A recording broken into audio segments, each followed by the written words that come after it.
ಎಲ್ಲರಿಗೂ ನಮಸ್ಕಾರ. ಇವತ್ತಿನ ರೆಸಿಪಿ ಬಂದ್ಬಿಟ್ಟು ಯುಪಿ ಸ್ಟೈಲ್ ನ ಸ್ವೀಟ್ ಮಾತ್ ಅಂತ ಹೇಳಿ ತುಂಬಾ ಚೆನ್ನಾಗಿರುತ್ತೆ. ಒಳಗಡೆ ಸ್ವಲ್ಪ ಜ್ಯೂಸಿಯಾಗಿ ಸ್ವೀಟ್ ಆಗಿರುತ್ತೆ, ಮತ್ತೆ ಮೇಲ್ಗಡೆ ಕ್ರಿಸ್ಪಿ ಆಗಿರುತ್ತೆ. ತುಂಬಾ ಚೆನ್ನಾಗಿರುತ್ತೆ. ಬನ್ನಿ ಸಿಂಪಲ್ ಆಗಿ ಹೇಗ್ ಮಾಡೋದು ಅಂತ ನೋಡೋಣ. ಮೊದಲಿಗೆ ಒಂದು ತಟ್ಟೆನ ಇಟ್ಕೊಂಡಿದ್ದೀನಿ. ಸ್ವಲ್ಪ ಅಗಲವಾದ ತಟ್ಟೆನ ಇಟ್ಕೊಳ್ಳಿ. ಇದಕ್ಕೆ ನಾನು ಇವಾಗ 2 ಕಪ್ ಅಷ್ಟು ಮೈದಾನ ಹಾಕೋತಾ ಇದ್ದೀನಿ. 1 ಟೇಬಲ್ ಸ್ಪೂನ್ ಅಷ್ಟು ಏಲಕ್ಕಿ ಪೌಡರ್ ಹಾಕೋತಾ ಇದ್ದೀನಿ. ಮತ್ತೆ 1 ಟೇಬಲ್ ಸ್ಪೂನ್ ಅಷ್ಟು ಸೋಂಪು ಕಾಳನ್ನ ಹಾಕೋತಾ ಇದ್ದೀನಿ.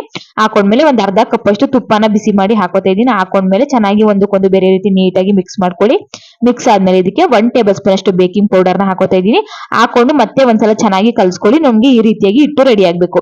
ಇದಕ್ಕೆ ಇವಾಗ ಸ್ವಲ್ಪ ಸ್ವಲ್ಪ ನೀರನ್ನ ಸೇರಿಸ್ಕೊಂಡು ನಾವು ಚಿರೋಟಿ ಎಲ್ಲ ಮಾಡೋದಕ್ಕೆ ಯಾವ ರೀತಿಯಾಗಿ ಹಿಟ್ಟನ್ನ ಕಲಿಸ್ತೀವೋ ಆ ರೀತಿಯಾಗಿ ನಾವು ಹಿಟ್ಟನ್ನ ಕಲ್ಸ್ಕೊಬೇಕಾಗುತ್ತೆ. ನೋಡ್ತಾ ಇರ್ಬೋದು, ಚೆನ್ನಾಗಿ ನಾದ್ಕೊಂಡು ಹಿಟ್ಟನ್ನ ಕಲ್ಸ್ಕೊಂಡು ಇದನ್ನ ಒಂದು 20 ನಿಮಿಷ ಇದನ್ನ ನೆನೆಯೋದಕ್ಕೆ ಮೈದಾ ಯೂಸ್ ಮಾಡಿರೋದ್ರಿಂದ ನೆಂದಷ್ಟು ನಮ್ಗೆ ಸ್ವೀಟ್ ರೆಸಿಪಿ ತುಂಬಾ ಚೆನ್ನಾಗಿ ಬರುತ್ತೆ, ಮತ್ತೆ ಸಾಫ್ಟ್ ಆಗಿರುತ್ತೆ.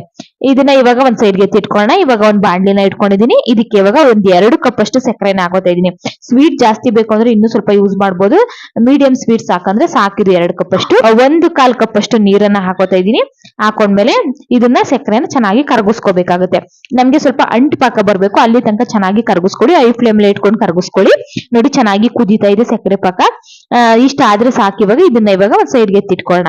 ಇವಾಗ ಹಿಟ್ಟು ಕೂಡ ಚೆನ್ನಾಗಿ ನೆಂದಿದೆ. ಚೆನ್ನಾಗಿ ಮತ್ತೆ ಒಂದ್ಸಲ 2-3 ಸಲ ಚೆನ್ನಾಗಿ ನಾದ್ಕೊಂಡು ಇವಾಗ ಚಿಕ್ಕ ಚಿಕ್ಕ ಉಂಡೆಗಳಾಗಿ ಮಾಡಿಟ್ಕೋತಾ ಇದ್ದೀನಿ. ಮಾಡಿಟ್ಕೊಂಡ್ಮೇಲೆ ಚಪಾತಿನ ಒತ್ತೋದಕ್ಕೆ ಹಿಟ್ಟನ್ನ ತಗೋತೀವಲ್ಲ, ಅಷ್ಟು ಹಿಟ್ಟನ್ನ ತಗೊಂಡು ಚೆನ್ನಾಗಿ ಒತ್ಕೊಳ್ಳಿ. ಸ್ವಲ್ಪ ಪೂರಿ ಒತ್ತುತ್ತೀವಲ್ಲ ಆ ಸೈಜ್ಗಾದ್ರೆ ನಮ್ಗೆ ಸಾಕು. ಒಂದ್ ಚಾಕು ಇಟ್ಕೊಂಡು ಈ ರೀತಿಯಾಗಿ ಕಟ್ ಮಾಡ್ಕೊಳ್ಳಿ. ಯಾಕಂದ್ರೆ ಈ ರೀತಿ ಕಟ್ ಮಾಡೋದ್ರಿಂದ ಡಿಸೈನ್ ಚೆನ್ನಾಗಿ ಬರುತ್ತೆ, ಮತ್ತೆ ಒಳಗಡೆ ಮೈದಾ ಆಗಿರೋದ್ರಿಂದ ಒಳಗಡೆನೂ ಕೂಡ ಚೆನ್ನಾಗಿ ಬೇಯುತ್ತೆ ಅಂತ. ಎಡ್ಜಸ್ ಏನಿದೆ ಅದನ್ನ 2 ಬೆಳ್ಳಿಂದ ಈ ರೀತಿಯಾಗಿ ಜಸ್ಟ್ ಪ್ರೆಸ್ ಮಾಡಿದ್ರೆ ಸಾಕು, ನಮ್ಗೆ ಈ ರೀತಿಯಾಗಿ ಡಿಸೈನ್ ಬರುತ್ತೆ. ಈ ಡಿಸೈನ್ ಮಾಡ್ಲೇಬೇಕಂತ ಏನಿಲ್ಲ, ಹಾಗೆ ಕೂಡ ಮಾಡ್ಬೋದು. ಬಟ್ ಮಾಡಿದ್ರೆ ತುಂಬಾ ಚೆನ್ನಾಗಿ ಒಂಥರ ಡಿಫ್ರೆಂಟ್ ಆಗಿ ಚೆನ್ನಾಗಿ ಬರುತ್ತೆ ಅಂತ ಹೇಳಿ. ನೋಡಿ, ಇದನ್ನ ಇದೇ ರೀತಿಯಾಗಿ ಎಲ್ಲವನ್ನು ಮಾಡಿಟ್ಕೊಂಡಿದ್ದೀನಿ. ನೋಡಿ, ಎಣ್ಣೆ ಕೂಡ ಚೆನ್ನಾಗಿ ಬಿಸಿಯಾಗಿದೆ.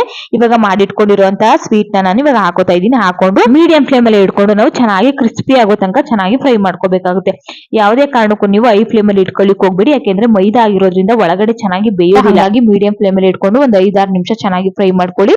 ಸ್ವಲ್ಪ ಗೋಲ್ಡನ್ ಬ್ರೌನ್ ಕಲರ್ ಬರಬೇಕು. ನೋಡಿ, ಆಲ್ಮೋಸ್ಟ್ ಕಲರ್ ಬರ್ತಾ ಇದೆ. ಇನ್ನೊಂದ್ ಸ್ವಲ್ಪ ಬಂದ್ರೆ ಸಾಕು ನಮ್ಗೆ. ನೋಡಿ, ಇಷ್ಟ ಆದ್ರೆ ಸಾಕು. ಈಗ ಎಣ್ಣೆನ ಸೋದಿಸ್ಕೊಂಡು ನಾನು ಇದನ್ನ ಸಕ್ಕರೆ ಪಾಕಕ್ಕೆ ಹಾಕೋತಾ ಇದ್ದೀನಿ. ನೋಡಿ, ಎಲ್ಲವನ್ನು ಎಣ್ಣೆ ಸೋದಿಸ್ಕೊಂಡು ಇವಾಗ ಸಕ್ಕರೆ ಪಾಕ ಏನ್ ಮಾಡಿ ಇಟ್ಟಿದ್ದೆ ಅದು ಕೂಡ ಸ್ವಲ್ಪ ತಣ್ಣಗಾಗಿದೆ.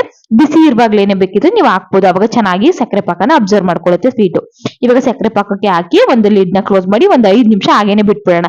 ನೋಡಿ, ಒಂದು 5 ನಿಮಿಷ ಆದ್ಮೇಲೆ ತಾನೇ ಎಣ್ಣೆಯಿಂದ ತೆಗ್ದು ಹಾಕಿರೋದ್ರಿಂದ ನಮ್ಗೆ ಸ್ವೀಟ್ ಚೆನ್ನಾಗಿ ಪಾಕನ ಕುಡ್ದಿರುತ್ತೆ. ಇವಾಗ ಪಾಕ ಎಲ್ಲಾನು ಸೋದಿಸ್ಕೊಂಡು ನಾವು ಇವಾಗ ಒಂದು ಸರ್ವಿಂಗ್ ಪ್ಲೇಟ್ ಗೆ ನಾವು ಸರ್ವ್ ಮಾಡ್ಕೊಂಡ್ರೆ ನಮ್ಗೆ ಯುಪಿ ಸ್ಟೈಲ್ ನ ಸ್ವೀಟ್ ಮಾತ್ರ ರೆಸಿಪಿ ರೆಡಿ ಆಯ್ತು ಅಂತಾನೆ ಹೇಳ್ಬೋದು. ತುಂಬಾ ಚೆನ್ನಾಗಿರುತ್ತೆ, ಕ್ರಿಸ್ಪಿ ಆಗಿರುತ್ತೆ, ಮತ್ತೆ ಒಳಗಡೆ ಜ್ಯೂಸಿಯಾಗಿ ಸಾಫ್ಟ್ ಆಗಿರುತ್ತೆ. ಒಂಥರ ಡಿಫ್ರೆಂಟ್ ಸ್ವೀಟ್ ರೆಸಿಪಿ ಅಂತಾನೆ ಹೇಳ್ಬೋದು. ಒಂದ್ಸಲ ಟ್ರೈ ಮಾಡಿ, ನೀವು ತುಂಬಾ ಇಷ್ಟಪಟ್ಟು ತಿಂತೀರಾ.